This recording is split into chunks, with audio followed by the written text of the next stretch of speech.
Alright, yesterday we talked about how on earth the White Sox managed to trade away Fernando Tatis Jr. And when you frame it that way, people might think we're coming after White Sox GM Rick Hahn to bash him for that deal. That was not the point of the video. The point was to put it into context to understand how it happened. As Hahn himself said, as we covered, we didn't know for sure, but we knew there was a possibility we were giving up a kid that could turn into something big. That was a risk we took. And as we also talked about in that video, it was a mistake that the team had to learn from.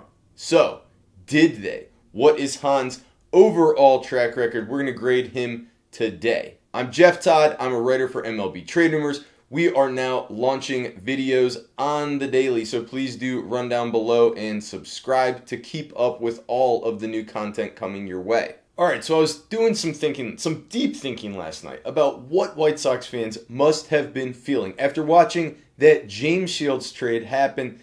Tatis is gone. You got Shields coming in. He pitched really poorly down the stretch. They owe him a bunch of money. And what happens the next winter? They go and trade Chris Sale and Adam Eaton, the team's two best players. It calls to mind a certain famous movie scene. You know, Lloyd, just when I think you couldn't possibly be any dumber, you go and do something like this and totally redeem yourself. So there you have it, folks. Totally redeemed because Chris Sale and Adam Eaton were both turned into a bunch of high-end prospects who are now currently populating that White Sox roster with really interesting young talent. It was a series of 3 trades in the 2016-17 offseason and during the 2017 season that totally reversed the White Sox fortunes.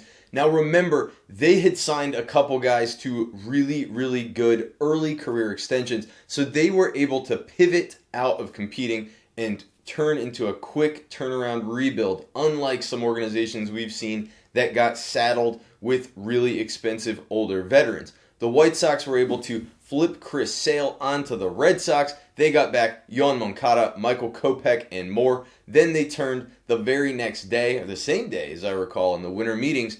And after nearly trading Sale to the Nationals, they instead sent Adam Eaton down to D.C. That brought back a couple of young pitchers, some of whom are still in the system. Dane Dunning returning from injury, Reynaldo Lopez at the big league level looking to bounce back, and that guy named Lucas Giolito who just finally broke out last year.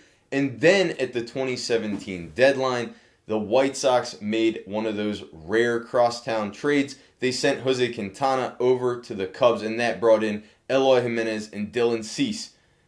That's an awful lot of talent at and reaching the major leagues right now that Hahn pulled off and totally redeemed himself for that earlier loss of Tatis. Now, Hahn has had some other really nice trades as well. Of course, he brought Eaton in the first place in an interesting 3-team deal. As the Mark Trumbo swap was really the notable guy at the time, but Trumbo had nothing to do with the White Sox. Hahn was able to send Hector Santiago out and get Eaton back. That deal turned out very, very well for Chicago. And even before that, really, Hahn's first big trade in 2013, he sent Jake Peavy out to the Red Sox. They got that contract off the books and got some talent back in return. Now, those guys didn't all work out in Chicago exactly as hoped, but Avisal Garcia, Frankie Montas, a lot of big talent ended up moving in that deal. So you got to count that, I think, also as a win for Hahn. Now, here's the thing, though. We're not just grading Hahn based upon the deals where he's brought back young talent. We also have to look at trades where he was the one acquiring veterans. And the track record there, I got to say, much spottier. It starts with that Jeff Samardzija deal. Now, that one went south. As it turned out, 1-year rental of Samardzija really did not throw the way that they wanted him to. And that trade has gotten a lot more painful more recently. Losing Chris Bassett, Josh Phegley in the deal did hurt, but Marcus Semien had a couple of nice solid years as a regular shortstop in Oakland and then really broke out last year. So that deal ended up being pretty painful in the long run. And what about the Todd Frazier deals? 2 of them. In the first trade, Frazier came in. was not maybe quite the star level player they might have hoped, but hard to argue with it too much. They ended up giving up Montas, Trace Thompson. Nothing that really stung too badly in the long run, but at the same time, not a huge slam dunk because Frazier was more good than great in Chicago. But we'll give that one to Hahn. When they turned around and traded him away, though, a little dicier. You lost David Robertson, Tommy Conley, who was a guy that Hahn picked up for virtually nothing, so hats off there. And what did they get back? Blake Rutherford was the headliner of that deal. Really has not panned out as a prospect in Chicago since. So again, sort of a mixed record there. And then last winter, the White Sox decided to begin moving towards competition.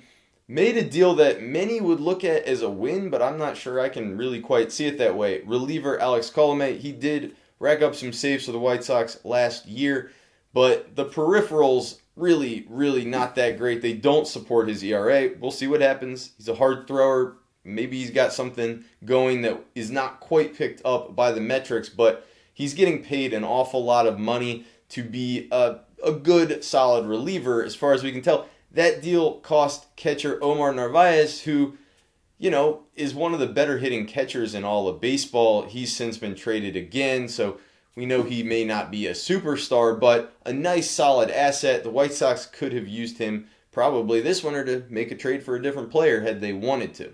And the White Sox also went after another veteran last winter, Ivan Nova. Maybe the cost wasn't too much, but not so sure he was really a great target for them. Ended up just costing some money. But, when you look at that history on the other side, all the exciting young players and then the veterans, it averages out for me. After that Tatis deal, going and getting James Shields just was not well conceived from my perspective. I'm going to mostly agree with the readers who've pulled Hahn at a B. I'm gonna go a little lower. I'm gonna give it a B minus. I almost want to go into the C plus range. He's been around for a long time. He's made a pretty good number of deals, so we have some good and some bad. I'm gonna sit on the B minus only because some of those trades ended up working out so well for the White Sox. What do you think? If you didn't vote in our poll when we ran it, and you'll see the results in the video, but if you didn't vote in that poll, then run down into the comments. Go ahead, let me know. What did I do wrong? What did I miss? And is my grade correct, or am I too harsh, too easy? I don't know. Hit me up in the comments, like the video, and be sure to subscribe on your way down there.